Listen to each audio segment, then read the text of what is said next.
12 ज्योतिर्लिंगों की पौराणिक कथाएं भगवान शिव के 12 ज्योतिर्लिंग देश के अलग अलग भागों में स्थित हैं। इन्हें द्वादश ज्योतिर्लिंग के नाम से जाना जाता है। इन ज्योतिर्लिंग के दर्शन, पूजन, आराधना से भक्तों के जन्म जन्मांतर के सारे पाप समाप्त हो जाते हैं। वे भगवान शिव जी की कृपा के पात्र बनते हैं। ऐसे कल्याणकारी ज्योतिर्लिंगों की कथा आज हम आपको बताएंगे। श्री सोमनाथ मंदिर गुजरात प्रांत के काठियावाड़ क्षेत्र में समुद्र के किनारे सोमनाथ मंदिर विश्व प्रसिद्ध है। यह ज्योतिर्लिंग पहले प्रभास क्षेत्र के नाम से जाना जाता था।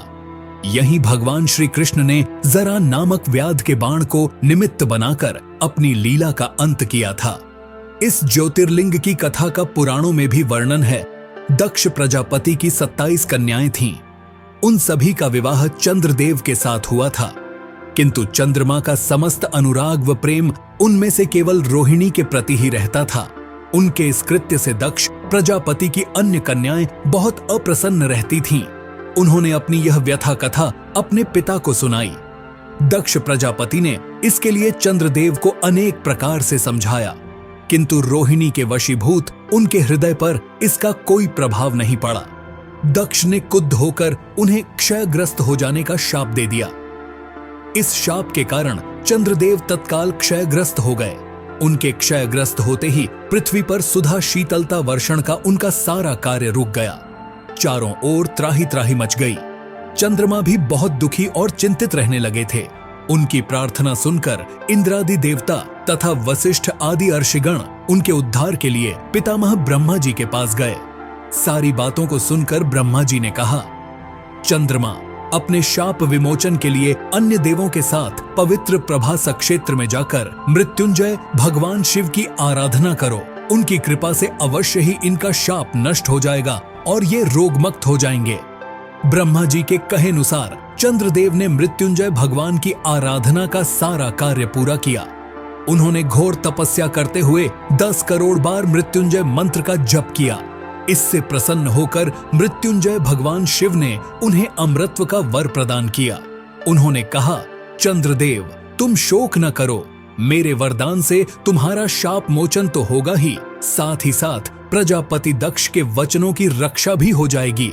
कृष्ण पक्ष में प्रतिदिन तुम्हारी एक एक कला क्षीण होगी, किंतु शुक्ल पक्ष में उसी क्रम से तुम्हारी एक एक कला बढ़ जाया करेगी।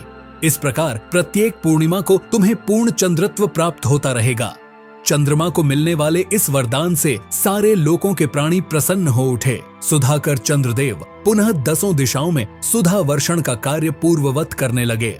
शाप मुक्त होकर चंद्रदेव ने अन्य देवताओं के साथ मिलकर मृत्युंजय भगवान से प्रार्थना की कि आप माता पार्वती जी के साथ सदा के लिए प्राणों के उद्धारार्थ यहाँ निवास करें।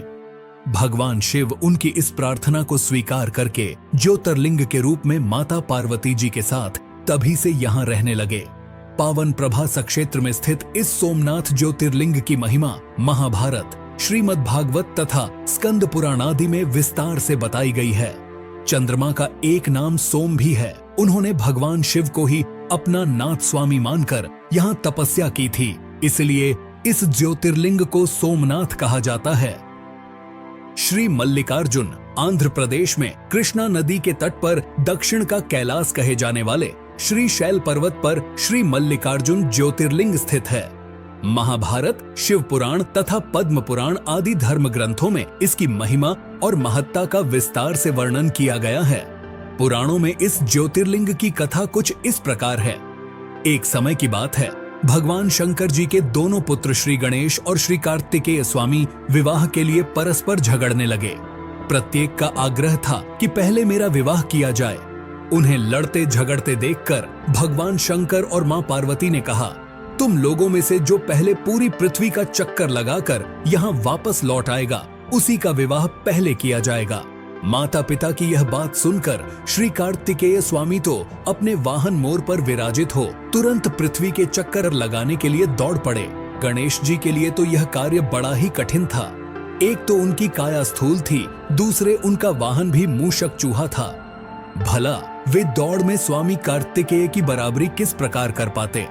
लेकिन उनकी काया जितनी स्थूल थी, बुद्धि उसी के अनुपात में सूक्ष्म और तीक्ष्ण थी। उन्होंने पृथ्वी की परिक्रमा का एक सुगम उपाय खोज निकाला। सामने बैठे माता पिता का पूजन करने के पश्चात उनकी 7 बार परिक्रमा करके उन्होंने पृथ्वी के चक्कर न लगाकर माता पिता के चक्कर लगाकर कार्य पूरा कर लिया। उनका यह कार्य शास्त्रानुमोदित था। पूरी पृथ्वी का चक्कर लगाकर स्वामी कार्तिकेय जब तक लौटे तब तक श्री गणेश जी का रिद्धि और सिद्धि नाम वाली 2 कन्याओं के साथ विवाह हो चुका था और उन्हें क्षेम तथा लाभ नामक 2 पुत्र भी प्राप्त हो चुके थे। यह सब देखकर स्वामी कार्तिकेय अत्यंत रुष्ट होकर क्रौंच पर्वत पर चले गए। माता पार्वती वहां उन्हें मनाने पहुंची।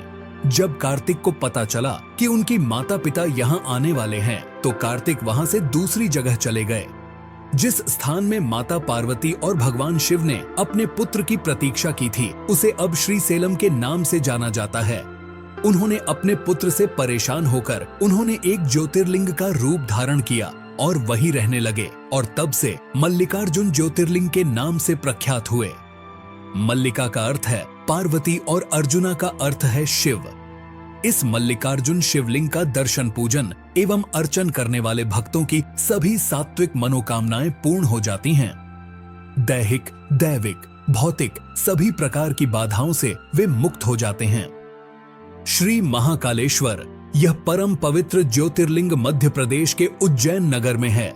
क्षिप्रा नदी के तट पर स्थित उज्जैन प्राचीन काल में उज्जैनी के नाम से विख्यात था। इसे अवंतिकापुरी भी कहते थे। यह भारत की परम पवित्र सप्तपुरियों में से एक है। महाभारत, शिव पुराण एवं स्कंद पुराण में महाकाल ज्योतिर्लिंग की महिमा का पूरे विस्तार के साथ वर्णन किया गया है। इस ज्योतिर्लिंग के विषय में एक कथा इस प्रकार कही जाती है। किसी समय अवंतिकापुरी में वेदपाठी तपोनिष्ठ एक अत्यंत तेजस्वी ब्राह्मण रहते थे। एक दिन दूषण नामक एक अत्याचारी असुर उनकी तपस्या में विघ्न डालने के लिए वहां आया। ब्रह्मा जी से वर प्राप्त कर वह बहुत शक्तिशाली हो गया था। उसके अत्याचार से चारों ओर त्राही त्राही मची हुई थी। ब्राह्मण को कष्ट में देखकर प्राणी मात्र का कल्याण करने वाले भगवान शंकर वहां प्रकट हो गए। उन्होंने एक हुंकार मात्र से उस दारुण अत्याचारी दानव को वहीं जलाकर भस्म कर दिया। ब्राह्मणों ने महादेव से यहीं विराजमान होने के लिए प्रार्थना की। ब्राह्मणों के निवेदन से प्रसन्न होकर शिव जी यहाँ महाकालेश्वर ज्योतिर्लिंग के रूप में वास करने लगे। भगवान वहां हुंकार सहित प्रकट हुए, इसीलिए उनका नाम महाकाल पड़ गया। इसीलिए परम पवित्र ज्योतिर्लिंग को महाकाल के नाम से जाना जाता है। भगवान शिव समय यानी काल के अंत तक यहीं रहेंगे, इसलिए भी इन्हें महाकाल कहा जाने लगा। श्री ओंकारेश्वर यह ज्योतिर्लिंग मध्य प्रदेश में पवित्र नर्मदा नदी के तट पर ओम आकर के पर्वत पर स्थित है। इस स्थान पर नर्मदा के 2 धाराओं में विभक्त हो जाने से बीच में एक टापू सा बन गया है। इस टापू को मानधाता पर्वत या शिवपुरी कहते हैं। नदी की एक धारा इस पर्वत के उत्तर और दूसरी दक्षिण होकर बहती है। दक्षिण वाली धारा ही मुख्य धारा मानी जाती है। इसी मानधाता पर्वत पर श्री ओंकारेश्वर ज्योतिर्लिंग का मंदिर स्थित है। पूर्व काल में महाराज मानधाता ने इसी पर्वत पर अपनी तपस्या से भगवान शिव को प्रसन्न किया था। इसी से इस पर्वत को मानधाता पर्वत कहा जाने लगा। इस ओंकारेश्वर ज्योतिर्लिंग के 2 स्वरूप हैं। एक को ममलेश्वर के नाम से जाना जाता है। यह नर्मदा के दक्षिण तट पर ओंकारेश्वर से थोड़ी दूर हटकर है। पृथक होते हुए भी दोनों की गणना एक ही में की जाती है। शिवलिंग के 2 स्वरूप होने की कथा पुराणों में इस प्रकार है। एक बार विंध्य ने पार्थिव अर्चना के साथ भगवान शिव की 6 मास तक कठिन उपासना की। उनकी इस उपासना से प्रसन्न होकर शंकर जी वहां प्रकट हुए। उन्होंने विंध्य को उनके मनोवांछित वर प्रदान किए। विंध्याचल की इस वर प्राप्ति के अवसर पर वहां बहुत से ऋषिगण और मुनि भी पधारे। उनकी प्रार्थना पर शिवजी ने अपने ओंकारेश्वर के 2 भाग किए। एक का नाम ओंकारेश्वर और दूसरे का ममलेश्वर पड़ा। दोनों लिंगों का स्थान और मंदिर पृथक होते भी दोनों की सत्ता और स्वरूप को एक ही माना गया है। ओंकारेश्वर शिव भगवान का अकेला ऐसा मंदिर है जहां रोज गुप्त आरती होती है। इस दौरान पुजारियों के अलावा कोई भी गर्भगृह में नहीं जा सकता। शिव पुराण में इस ज्योतिर्लिंग की महिमा का विस्तार से वर्णन किया गया है।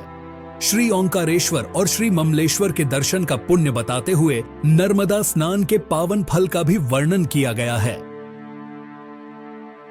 श्री केदारनाथ यह ज्योतिर्लिंग पर्वतराज हिमालय की केदार नामक चोटी पर स्थित है। पुराणों एवं शास्त्रों में श्री केदारेश्वर ज्योतिर्लिंग की महिमा का वर्णन बारंबार किया गया है। इस चोटी के पश्चिम भाग में पुण्यमती मंदाकिनी नदी के तट पर स्थित श्री केदारेश्वर महादेव का मंदिर अपने स्वरूप से ही हमें धर्म और अध्यात्म की ओर बढ़ने का संदेश देता है। चोटी के पूर्व में अलकनंदा के सुरम्य तट पर बद्रीनाथ का परम प्रसिद्ध मंदिर है। अलकनंदा और मंदाकिनी ये दोनों नदियां नीचे रुद्रप्रयाग में आकर मिल जाती हैं। दोनों नदियों की यह संयुक्त धारा और नीचे देवप्रयाग में आकर भागीरथी गंगा से मिल जाती हैं। इस प्रकार परम पावन गंगा जी में स्नान करने वालों को भी श्री केदारेश्वर और बद्रीनाथ के चरणों को धोने वाले जल का स्पर्श सुलभ हो जाता है। कहा जाता है कि यह मंदिर समुद्र तट से लगभग 12,000 फीट की ऊंचाई पर स्थित है। सर्दियों में मौसम की खराब स्थिति के कारण यह मंदिर साल में 6 महीना के लिए खुला रहता है। कहा जाता है कि पवित्र केदारनाथ मंदिर का निर्माण 8वीं शताब्दी ईस्वी में हिंदू गुरु आदि शंकराचार्य द्वारा किया गया था। आदि शंकराचार्य ने उस स्थान का पुनर्निर्माण किया जहां माना जाता है कि महाभारत के पांडवों ने एक शिव मंदिर का निर्माण कराया था।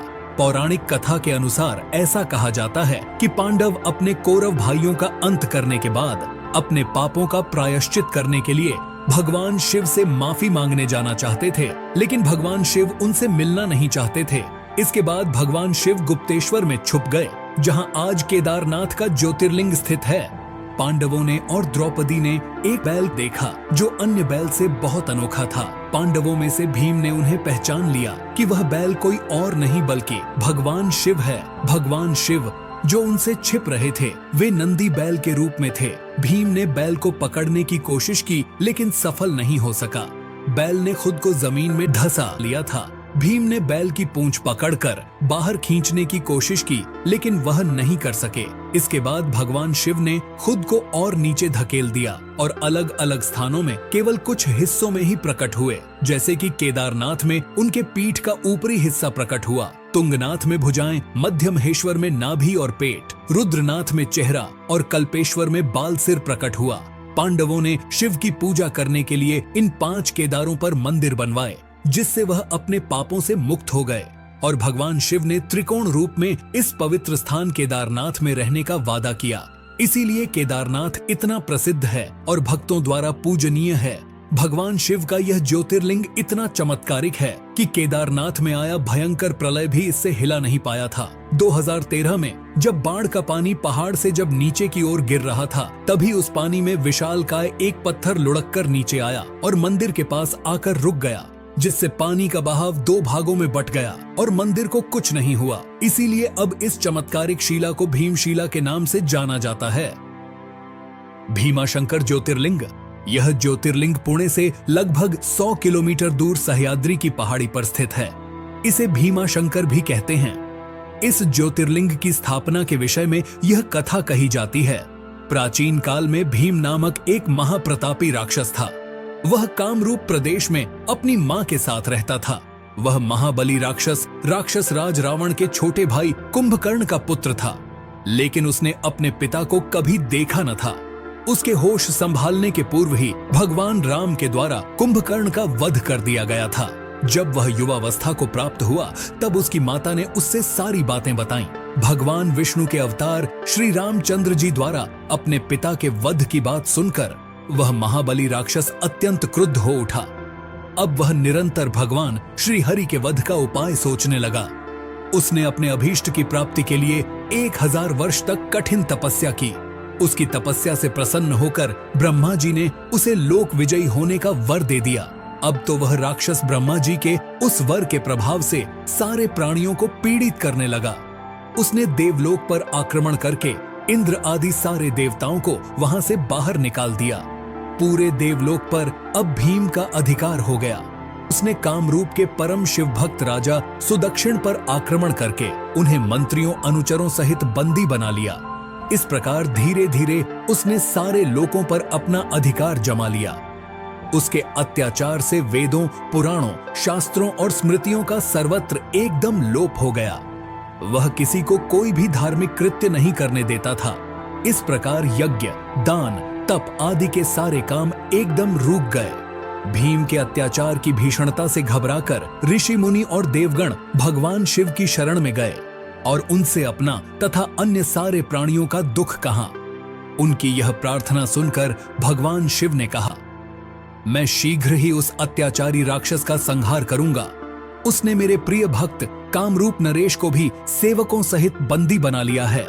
कामरूप अपने सामने पार्थिव शिवलिंग रखकर अर्चना कर रहे थे। उन्हें ऐसा करते देख क्रोधोन्मत्त होकर राक्षस भीम ने अपनी तलवार से उस पार्थिव शिवलिंग पर प्रहार किया, किंतु उसकी तलवार का स्पर्श उस लिंग से हो भी नहीं पाया कि उसके भीतर से साक्षात शंकर जी वहां प्रकट हो गए। उन्होंने अपनी हुंकार मात्र से उस राक्षस को वहीं जलाकर भस्म कर दिया।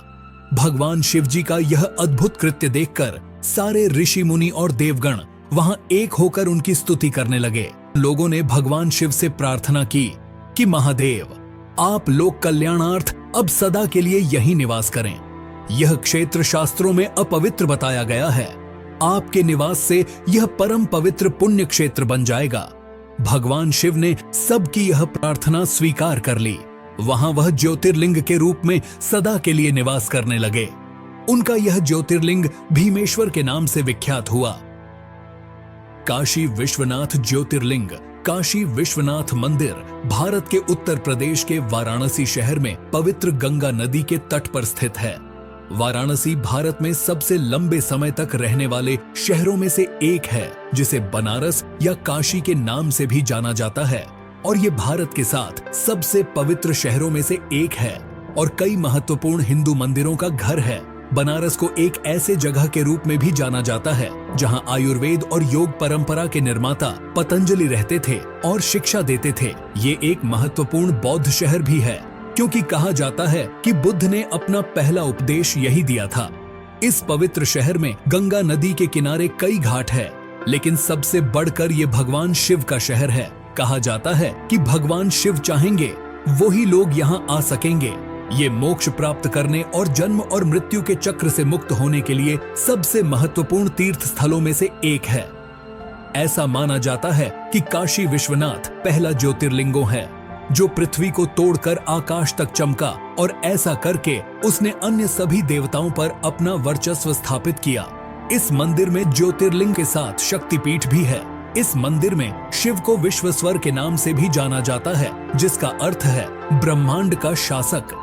इस ज्योतिर्लिंग की उत्पत्ति के बारे में सिर्फ पुराण में एक कथा का उल्लेख है। एक बार सृष्टि के रचयिता ब्रह्मा और सृष्टि के पालनकर्ता भगवान विष्णु के बीच अपने सर्वोच्चता को लेकर बहस हुई। उनकी परीक्षा लेने के लिए शिव ने प्रकाश की एक विशाल अंतहीन स्तंभ ज्योतिर्लिंग के रूप में प्रकट हुए, ये निर्धारित करने के लिए कि कौन अधिक शक्तिशाली है। भगवान विष्णु ने बराह का रूप लिया और नीचे की ओर जाने की कोशिश की, जबकि ब्रह्मा ने स्तंभ के शीर्ष तक उड़ने के लिए रूप लिया। लंबे समय तक स्तंभ के अंत को खोजने की कोशिश करने के बाद ब्रह्मा ने अहंकार के कारण झूठ बोला और कहा कि उन्हें स्तंभ का अंत मिल गया है, और साक्षी के रूप में कौतुकी का फूल दिखाया, जबकि भगवान विष्णु ने ईमानदारी से कहा कि उन्हें इसका अंत नहीं मिल सका और उन्होंने अपनी हार स्वीकार कर ली। तब भगवान शिव ने क्रोधित भैरव का रूप धारण किया और ब्रह्मा के 5वें सिर को काट दिया और उन्हें शाप दिया कि उनकी पूजा नहीं की जाएगी और भगवान विष्णु को अपने सामान हर मंदिरों में पूजा जाएगा। कहते हैं कि पृथ्वी के जिस स्थान पर यह स्तंभ गिरा था, वह जगह आगे जाकर काशी विश्वनाथ कहलाया। त्र्यंबकेश्वर ज्योतिर्लिंग, त्र्यंबकेश्वर ज्योतिर्लिंग जो ब्रह्मगिरी नामक एक पर्वत पर स्थित है। ये वही जगह है जहां से गोदावरी नदी शुरू होती है। इस ज्योतिर्लिंगों की सबसे बड़ी खासियत है यहाँ पर मौजूद 3 छोटे छोटे लिंग, जिन्हें ब्रह्मा, विष्णु और शिव जी का प्रतीक माना जाता है। पौराणिक कथाओं के अनुसार भगवान ब्रह्मदेव ने भगवान शिव को प्रसन्न करने के लिए ब्रह्मगिरी पर्वत पर तपस्या की थी। तभी से इस पर्वत को ब्रह्मगिरी पर्वत के नाम से जाना जाता है। कहते हैं कि ब्रह्मगिरी पर्वत के बीच आश्रम हुआ करता था, जहां महान ऋषि गौतम रहते थे। एक बार वहां भारी सूखे और अकाल के कारण वहां से सभी मनुष्यों के साथ साथ सभी जीव जंतु भी भागने लगे। जिसे देखते हुए ऋषि गौतम ने जल के देवता वरुण देव की तपस्या की। उनकी तपस्या से प्रसन्न होकर वरुण देव ने उन्हें एक ऐसा कुंड भेंट किया जिसमें कभी न खत्म होने वाला जल था। गौतम ऋषि ने उस पानी का उपयोग सभी प्राणियों की मदद करने के लिए किया। ऋषि गौतम को लोगों का अधिक प्यार और स्नेह मिला, इसलिए ऋषि गौतम को अधिक पुण्य प्राप्त हुआ। लेकिन जल्द ही आश्रम के दूसरे ऋषियों को इस बात से जलन होने लगी और उन्होंने गौतम ऋषि को नीचा दिखाने के लिए भगवान गणेश की तपस्या की। जैसे ही भगवान गणेश जी प्रकट हुए तो सभी ऋषियों ने उनसे गौतम ऋषि को नीचा दिखाने का आग्रह किया। इस पर गणेश जी ने उन्हें समझाने की कोशिश की, परंतु जब सारे ऋषि नहीं माने तो गणेश जी ने मजबूरन एक कमजोर गाय का रूप धारण किया और ऋषि के आश्रम में पहुंचे। गाय की ऐसी हालत देखकर ऋषि गौतम ने गाय को कुछ चारा प्रदान किया, लेकिन जैसे ही गाय ने चारे को खाया तुरंत उसकी मृत्यु हो गई। जिसके बाद सभी ऋषि वहां आ पहुंचे और उन्होंने गोहत्या का पाप ऋषि गौतम पर लगा दिया। गौतम ऋषि ने गोहत्या के पाप को दूर करने के लिए भगवान शिव को प्रसन्न करने के लिए इसी पहाड़ी पर तपस्या की थी। भगवान शिव प्रसन्न हुए और गौतम ऋषि से पूछा कि वे क्या चाहते हैं। गौतम ऋषि गाय के हत्या के पाप को दूर करने के लिए माता गंगा के जल में स्नान करना चाहते थे। भगवान शिव ने गौतम ऋषि की इच्छा स्वीकार कर ली और गंगा माता का जल ब्रह्मगिरी पर्वत पर भेज दिया।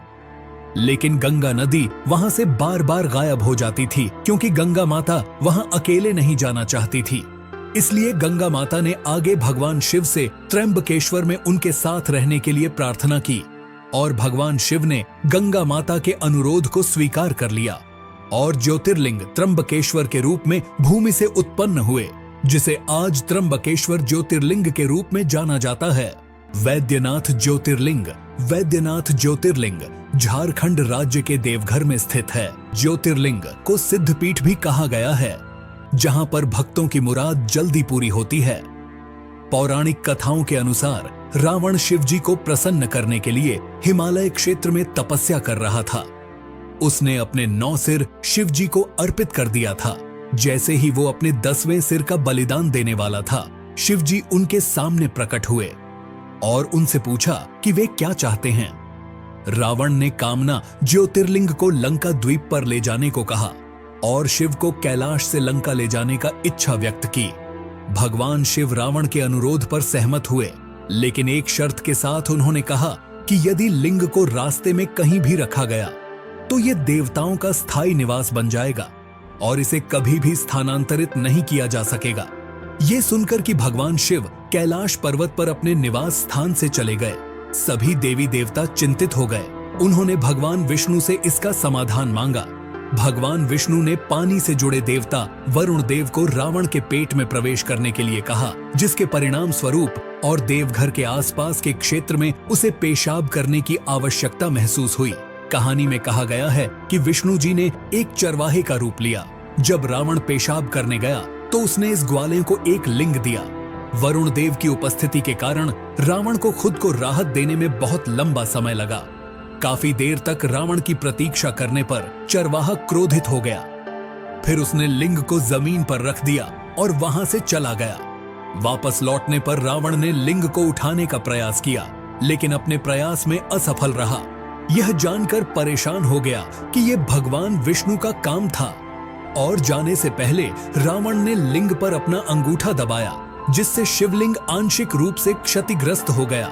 तब शिवलिंग की ब्रह्मा, विष्णु और अन्य देवी देवताओं द्वारा पूजा की गई और उन्होंने वैद्यनाथ मंदिर का निर्माण कराया।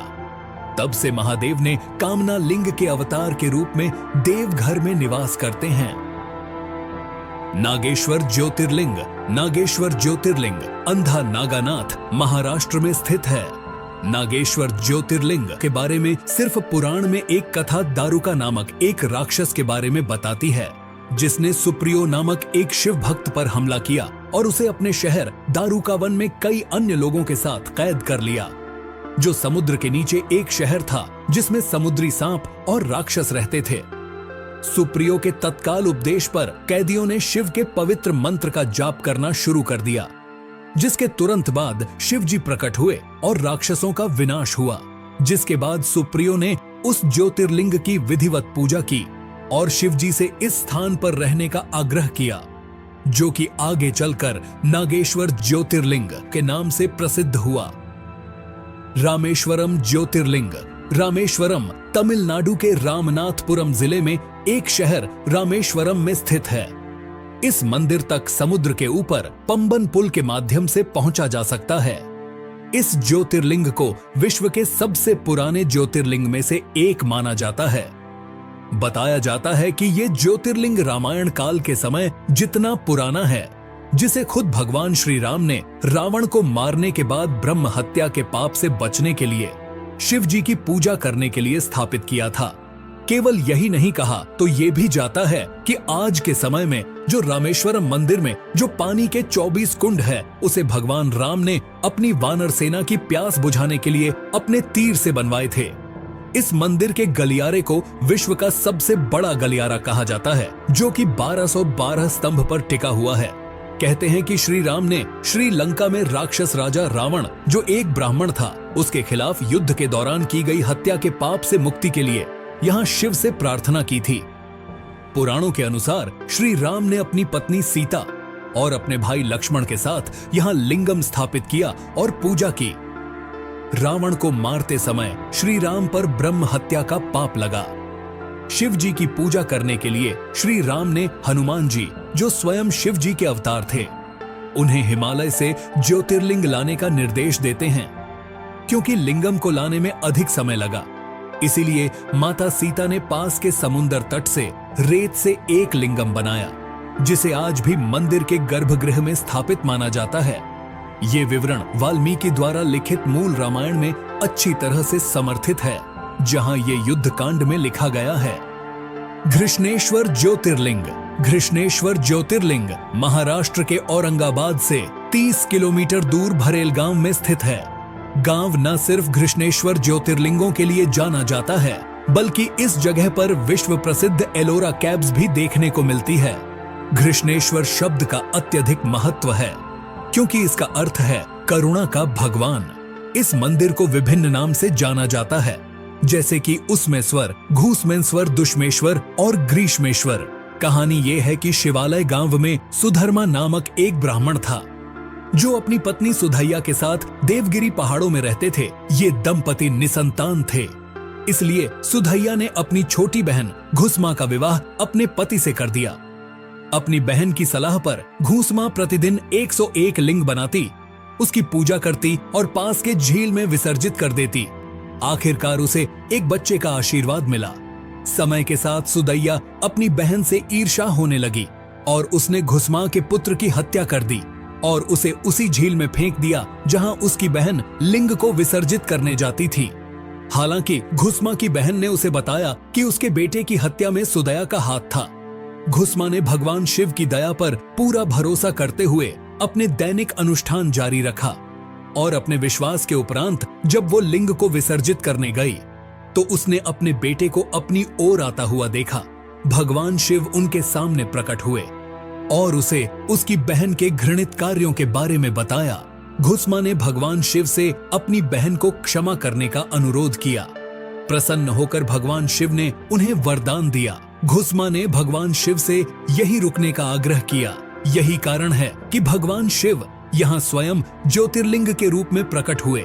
तो ये थे भारत के 12 प्रमुख ज्योतिर्लिंगों के बारे में जानकारी। अगर आपको यह वीडियो अच्छा लगा तो लाइक करें, अपने दोस्तों के साथ इसे शेयर करें और चैनल को भी सब्सक्राइब कर लीजिए ऐसी ही और वीडियो देखने के लिए।